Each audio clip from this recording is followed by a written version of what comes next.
আমরা এই ভিডিওতে এই ধরনের একটি এয়ার কুলার তৈরি করা শিখব এবং এই এয়ার কুলারটি তৈরি করা খুবই সহজ। আপনারা যদি এই ভিডিওটি প্রথম থেকে শেষ পর্যন্ত দেখেন, যে কেউ এই ধরনের এয়ার কুলার তৈরি করতে পারবেন। এর জন্য আপনার ইলেকট্রিক্যাল কোনো নলেজের দরকার নাই, জাস্ট সিমুলেশন প্রক্রিয়াটা আপনাকে স্টেপ বাই স্টেপ দেখতে হবে, তাহলে আপনি নিজেই এই ধরনের একটি এয়ার কুলার তৈরি করতে পারবেন। ওকে, সো আমরা ভিডিওর শুরুতেই এটা একটু টেস্ট করে দেখি যে আসলে এই এয়ার কুলারটা কীরকম কাজ করে।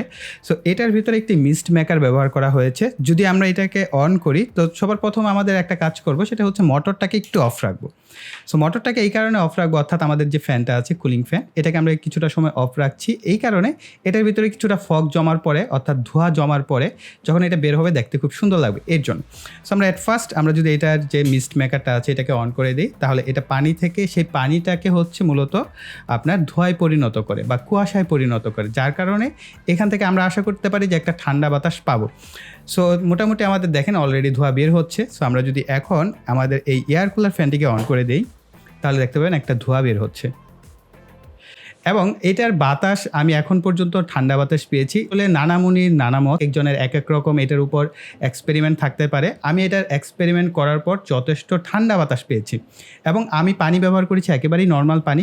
আসলে আপনি যদি ফ্রিজের পানি ব্যবহার করেন তাহলে সেই ক্ষেত্রে আসলে মিস্ট মেকারটা এই পরিমাণ ধোঁয়া তৈরি করতে পারে না এবং এর যে ধোঁয়াটা বের হয়, এটা যেহেতু আপনার হিউমিডিটির পরিমাণটা, আপনার রুমের কিন্তু ধীরে ধীরে হিউমিডিটির পরিমাণটা বাড়বে, বিশেষ করে যারা বদ্ধ রুমে থাকেন বা আপনার রুমের টেম্পারেচার অনেক বেশি হয়, সেক্ষেত্রে এটা হিউমিডিটির পরিমাণটাকেও ব্যালেন্স করার চেষ্টা করবে। এবং অনেকের হয়তো বা একটা কমপ্লেন থাকতে পারে যে ভাইয়া মিস্ট মেকার অনেক সময় হিট হয়ে যাচ্ছে, গরম হয়ে যাচ্ছে, যার ফলে কিন্তু আপনার বাতাসটা গরম পাচ্ছেন। সো তারা আপনাদের রিকমেন্ড করবো মিস্ট মেকারের দরকার নেই, এমনিতেই এটার যে বাতাসটা বের হয় পানির কারণে সেটা কিন্তু বেশ ঠান্ডা একটা বাতাস আপনি পাচ্ছেন। সো আমি কিন্তু ঠান্ডা বাতাস পাচ্ছি। সো আমি যখন এটার সামনে হাত রাখছি তখন বেশ ঠান্ডা একটা বাতাস বের হচ্ছে, যেহেতু পানি থেকে এই ধোঁয়াটা তৈরি হয়।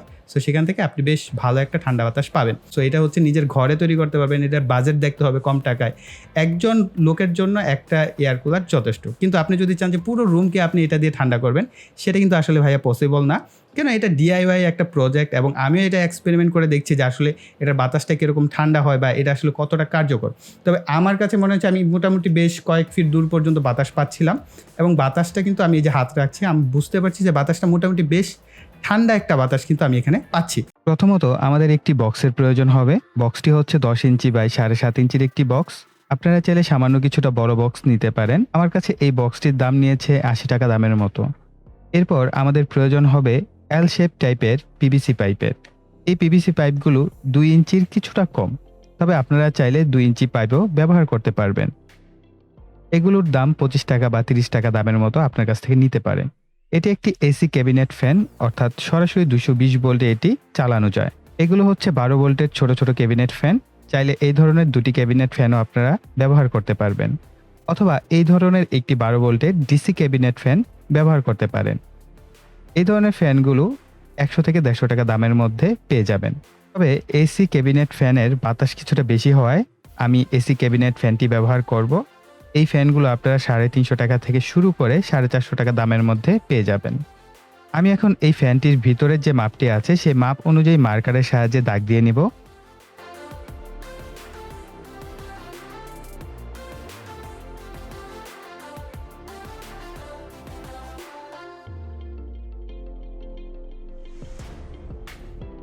আমি ফাঁকা অংশগুলোকে দাগ দিয়ে নিচ্ছি।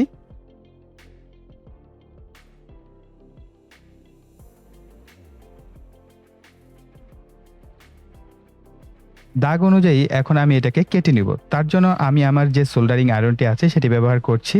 তবে মনে রাখবেন, সোল্ডারিং আয়রনের টিপে প্লাস্টিক লাগলেই যে বিট বা টিপ থাকে সেটি কিন্তু নষ্ট হয়ে যায়। তো আমার কাছে যেহেতু এক্সট্রা সোল্ডারিং আয়রন আছে, তাই আমি এই সোল্ডারিং আয়রনটি ব্যবহার করছি। সো আপনারা এটা একটু কেয়ারফুলি মাথায় রাখবেন।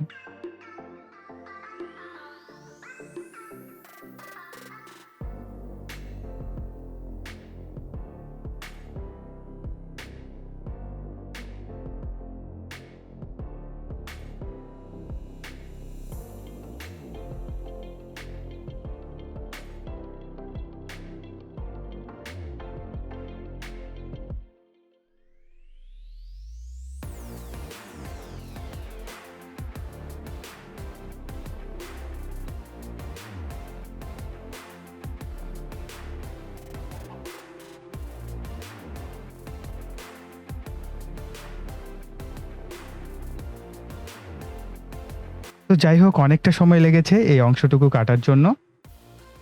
একদম অ্যাকুরেট মাপে কাটা হয়েছে, দেখতেই পাচ্ছেন। এরপর আমি একটি স্যান্ডপেপার বা সিরিজ কাগজ দিয়ে কিছুটা ঘষাঘষি করে নিব যাতে কিছুটা মসৃণ হয়ে যায়।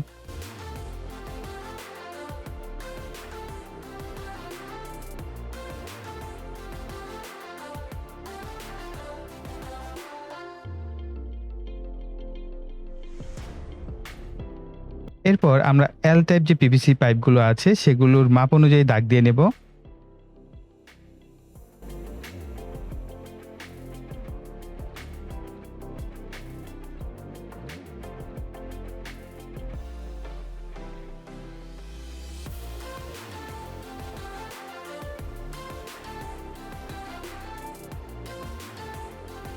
এরপর আমি কিছুটা ভিতরের দিকে দেখেন গোল, গোল দাগ দিয়ে নিয়েছি। এর কারণ হচ্ছে যাতে আমাদের পিভিসি পাইপগুলো এই বক্সের যে কভার আছে সেটার উপরে সুন্দর মতো অ্যাডজাস্ট করতে পারি তার জন্য। একইভাবে সোল্ডারিং আয়রন ব্যবহার করে আমি কেটে নিচ্ছি।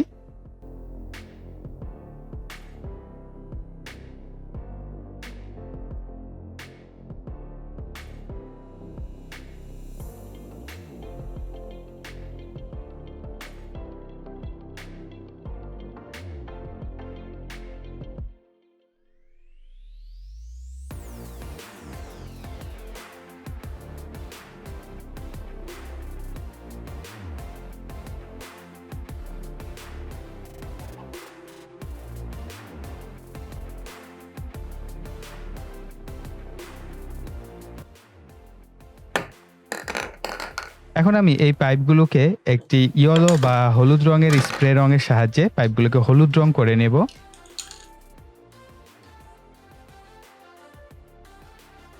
আমি ক্যাবিনেট ফ্যানটির ৪ কর্নারের স্ক্রু হোলের মাপ অনুযায়ী আমাদের যে উপরের কভারটি আছে সেখানে দাগ দিয়ে নিচ্ছি। দাগ অনুযায়ী আমি ড্রিল করে নিব।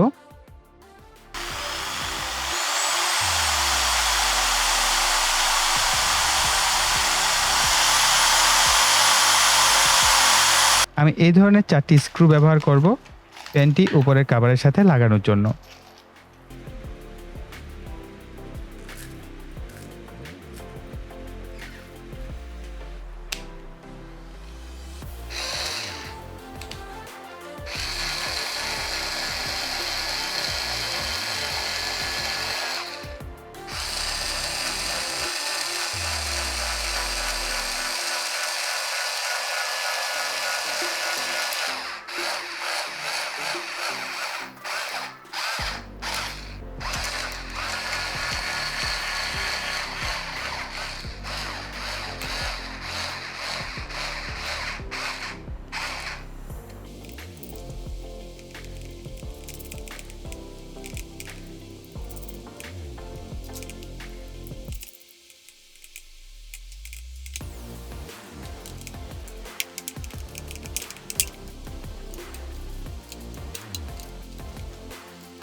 এরপর আমি এসি ক্যাবিনেট ফ্যানটির যে ২টি তার আছে, এই ২টি তারের সাথে আমি একটি এসি 2 পিন প্লাগ সংযোগ করে নেব এবং একটি বড় তার এখানে সংযোগ করছি যাতে আমি দূর থেকে পাওয়ার সাপ্লাই দিতে পারি।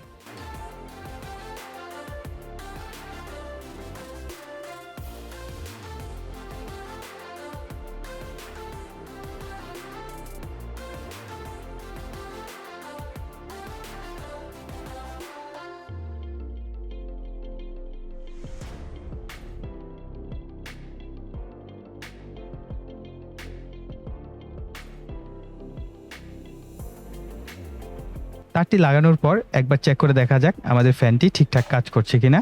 তো দেখতেই পাচ্ছেন যে আমাদের ফ্যানটি ঠিকঠাক কাজ করছে।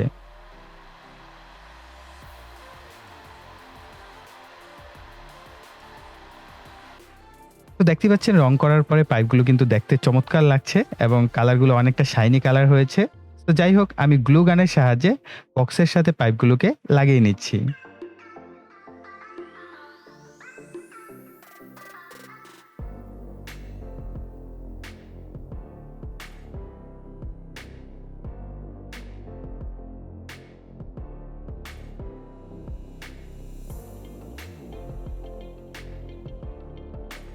আমাদের এয়ার কুলার অলমোস্ট তৈরি হয়ে গেছে।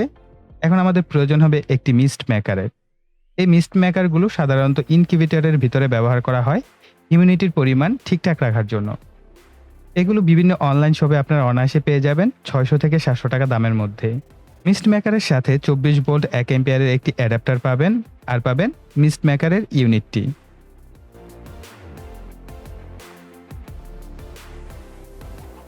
আমি মিস্ট মেকারের তারগুলোকে বের করার জন্য একটি হোল করে নিয়েছি। তো দেখতেই পাচ্ছেন আমি এর মধ্য দিয়ে তারগুলোকে বের করে নেব।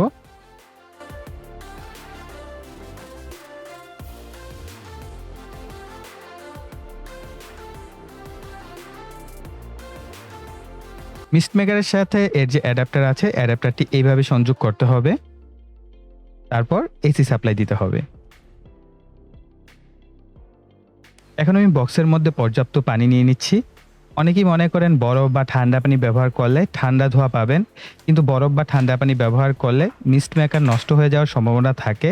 তাই নর্মাল পানি ব্যবহার করাটাই আমার মতে বেটার।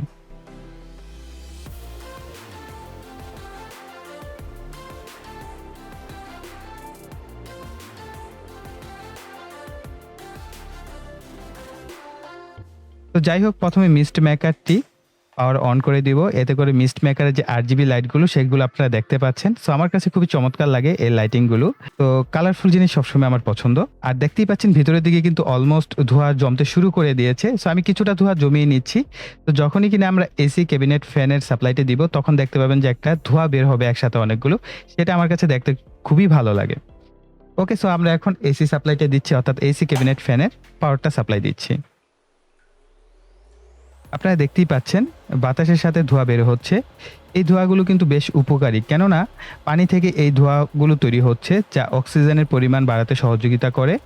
এবং যেহেতু এটা পানি থেকে আমাদের এই ধোঁয়াটা হয়, সো এটা আমাদের যে হিউমিডিটির পরিমাণ এটাকে ব্যালেন্সড করতে কিন্তু অনেক বেশি হেল্প করে থাকে। এবং অনেকেই হয়তোবা ভাবতে পারেন যে আসলে মিস্ট মেকারের কারণে কি পানি গরম হয়ে যাচ্ছে কিনা। ভাই, আমি অনেক লং টাইম ব্যবহার করে দেখেছি, আমি মোটামুটি বেশ ঠান্ডা বাতাসই এটার মধ্য থেকে পেয়েছি।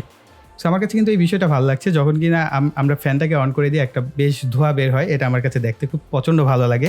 সো আমরা যদি অন করে দিই, এই যে দেখতে পাচ্ছেন একটা ধোঁয়া বের হচ্ছে। এমনিতে কিন্তু অনবরত ধোঁয়া বের হতে থাকে, সো দেখতেই পাচ্ছেন। এবং অনেস্টলি আমি এটার থেকে বেশ ভালো ঠান্ডা একটি বাতাস পাচ্ছি, যেহেতু পানি থেকে বাতাসটা বের হচ্ছে। সো অবভিয়াসলি বাতাসটা ঠান্ডা হওয়ার কথা, তবে এতটা ঠান্ডা না যে আপনার রুম একদম ঠান্ডা করে দিবে, ঠিক অত বেশি না। আচ্ছা, এটার যদি একটা এক্সপেরিমেন্ট করা যায় তাহলে কীরকম হয় যে আমাদের এই পুরো এয়ার কুলার সিস্টেমটিকে আমরা ডিসি সিস্টেমে কনভার্ট করে ফেলবো, এবং আমাদের এই পুরো প্রসেসটাকে আমরা জাস্ট একটা পোর্টেবল করবো, অর্থাৎ ব্যাটারির মাধ্যমে কারেন্ট চলে গেলে যাতে আমরা এটাকে ব্যবহার করতে পারি সেই ব্যবস্থা করবো। তাহলে কীরকম হয় সেটা অবশ্যই কমেন্ট সেকশনে লিখবেন। সো তাহলে আমরা পরবর্তী ভিডিও সেই টপিক্সের উপর করব। সো আই থিঙ্ক এই ধরনের ভিডিও আপনাদের কাছে ভালো লাগে। যদি আপনারা এরকম এক্সপেরিমেন্টাল আরও ভিডিও চান তাহলে অবশ্যই কমেন্ট সেকশনে লিখবেন এবং ভিডিওতে কষ্ট করে একটা লাইক দিয়ে দিবেন। এটা আমাদের প্রচুর পরিমাণে মোটিভেট করে। আর যারা এখনও চ্যানেলটিকে সাবস্ক্রাইব করেনি, চ্যানেলটিকে সাবস্ক্রাইব করে পাশে বেল বাটনটি অ্যাক্টিভ করে দেবেন পরবর্তী ভিডিওর নোটিফিকেশন পাওয়ার জন্য। সো এই বলে এখানে বিদায় নিব। সকলে ভালো থাকবেন, সুস্থ থাকবেন।